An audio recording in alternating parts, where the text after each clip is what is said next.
Well, hello my friends. Welcome. Welcome to COOL Offroad and Overland. And today we're gonna talk about conventional fuel, alternative fuel.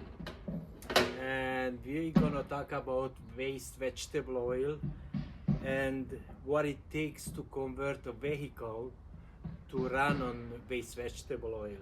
So I have here pretty much everything that somebody needs to do a complete conversion. Like I said before, not every car takes the same components. And I'm gonna bring you guys in here closer and I'm gonna show you all the components a basic installation will need.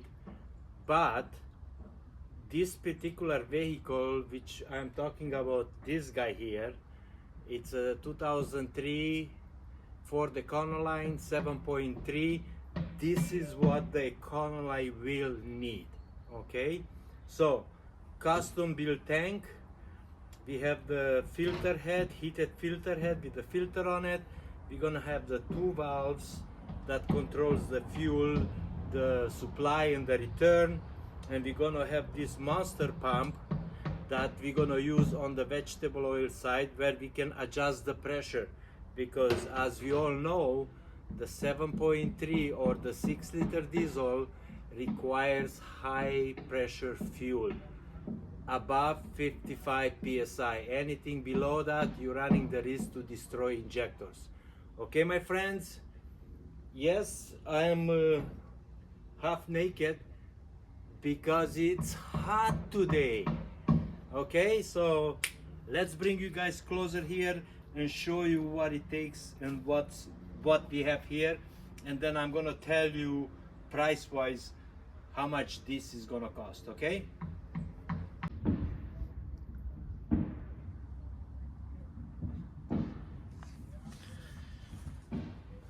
well, okay my friends, so here we are.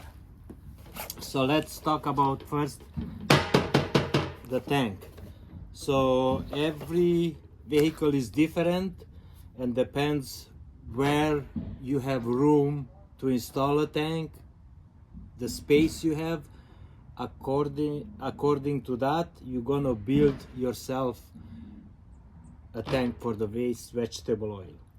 And then the tank, we're gonna need a electric fuel gauge kit that you know exactly when you drive, you know what's the fuel, how much fuel you got left in the tank.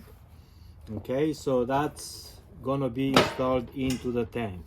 So the tank himself, you know, custom build. Somebody builds this for me. I give them all the requirements, size, where the fitting should be installed for the pickup, for the fill up, for the sanding unit and all that good stuff. And then they cut the material and welded for me. So the tanks, my cost, it's about $900. This guy is about $120, you know. And then you're gonna need this system. Well, there is so many of them out there on the market. I mean, you know, there is Griscar in the USA, there is WVO Design in the USA, you know, but this particular plant drive, I know the guy very well. He's on the island. That's where I get the head, the heated head, and that's where I get these hydroforce valves from him.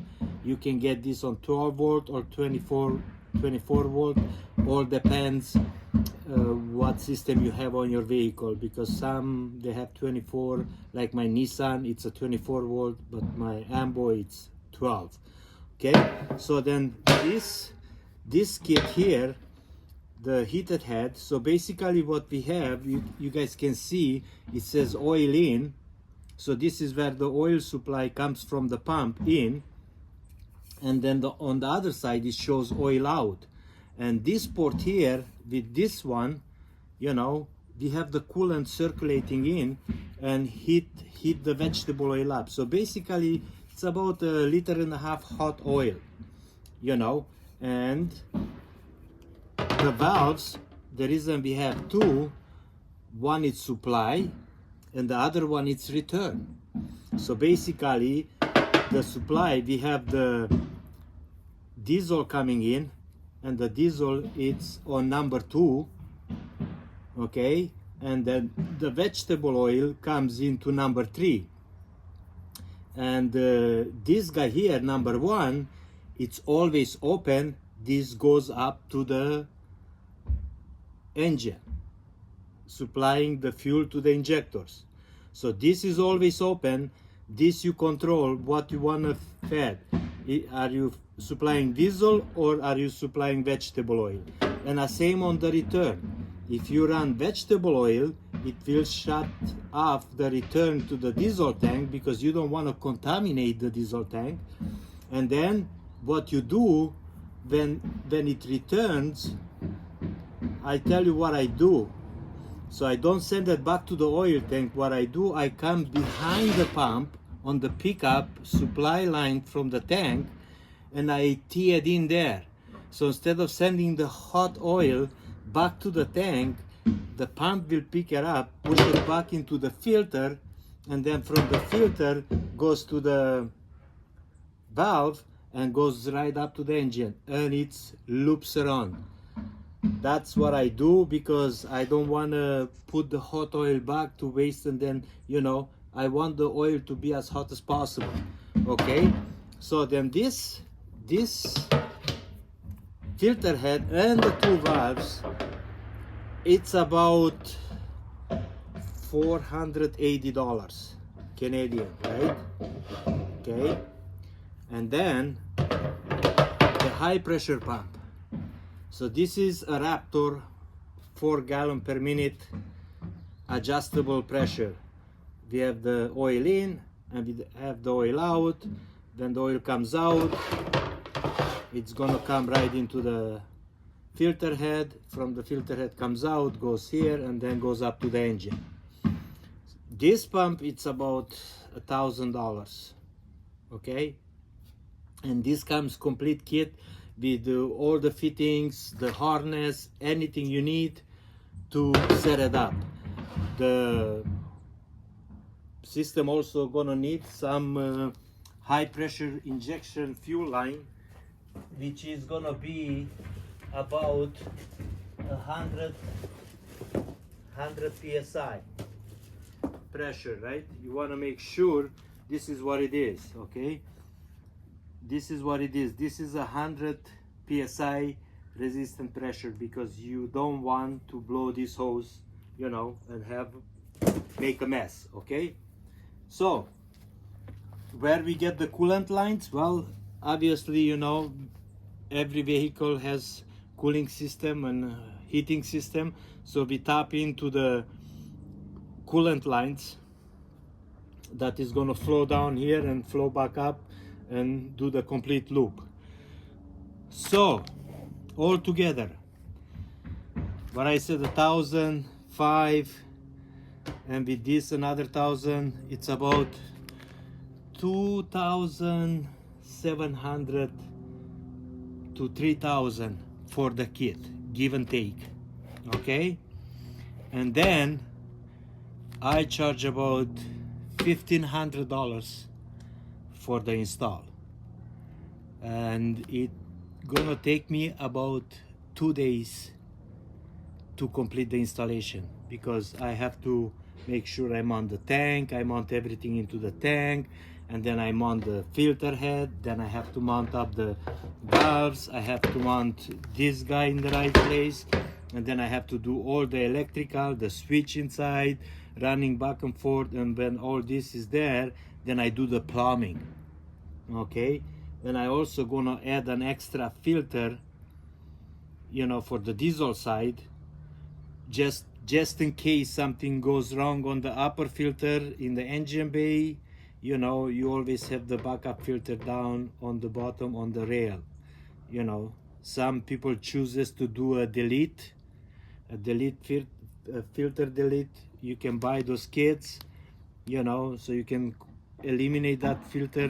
Probably I have a couple of videos. I think I have a video or two that shows what it takes to do a fuel filter delete kit from the engine bay, and then you don't have any problems. It's very easy to change filters underneath the frame, you know, and so on.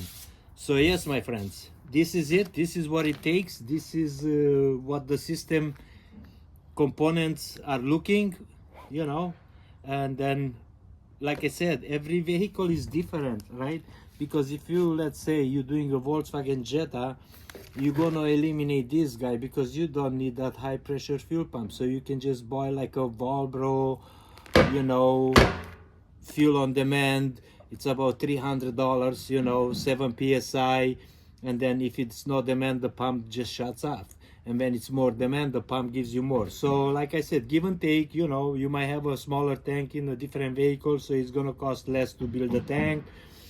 You eliminate this, so obviously on a smaller vehicle, it will be the price way cheaper. What I'm referring to this is for a Ford Econoline with a 7.3 liter diesel, or the 6 liter, you know, takes the same components except a few extra. So give and take about $4,000, $4,500, you know, a conversion complete done by a professional on the 7.3, and it's about 5,000 on the 6 liter, you know. So yes, you know, and then you can go back and check out my other video, how you collect waste vegetable oil, how you clean it, what's the process like. And yeah, if you can do that, you know, then you're running you know, on free fuel, basically. That's what it is, you know. And it's all better for the environment too. Okay, so I've been running for the past 12, 13, 14 years on waste vegetable oil. I used to have a big bus like the Green Monster that was converted. I ran on that for like 3 or 4 years, and the friend of mine who bought it, he's still running on it, and this, we are talking 7 years later, no issues. My 6 liter is running for the past 2.5 or 3 years, no issues. My Nissan runs on waste vegetable oil for the past 10 or 12 years, no issues. But I cannot stress more, it depends on the quality of the waste vegetable oil, how you clean it, you know. I ran almost over a year without even changing the filter. That's how good the quality of the oil is. If the oil is bad, you can clog up the filter in like 300 kilometers, and then you're struggling for power. Okay, my friends, I hope this helped you guys out. And if you guys have any questions, feel free, just, you know, shoot me a message, or you know, put a comment. And if you like what you see, guys, give me a thumbs up. I always appreciate it, you know. If you're not subscribed to my channel, well, my friends, you should, you know, and I would appreciate that. And yeah, that's it. Okay, so peace out, guys. See you on the next one.